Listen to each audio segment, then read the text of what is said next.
பார்த்தால் தமிழ் சங்க தலைவர் போன்ற நண்பர்கள் எல்லாம் என்னை காபி சுப்பிரமணியம் என்று அழைக்கிறார்.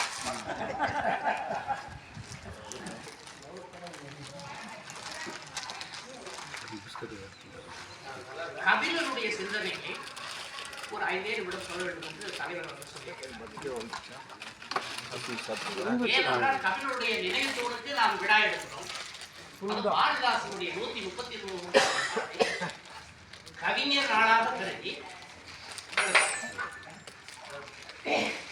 கபிலர் பாடல்களில் காட்சி உருவாக்கும். அந்த கபிலருடைய சிந்தனையை இந்த நினைவு தூணுக்கு அமர்ந்து பேசுவது மிக சிறப்பு. கபிலர் பாடல்களில் காட்சி உருவகம் என்பது ஒரு பெரிய ஆய்வு. அவர் எந்தெந்த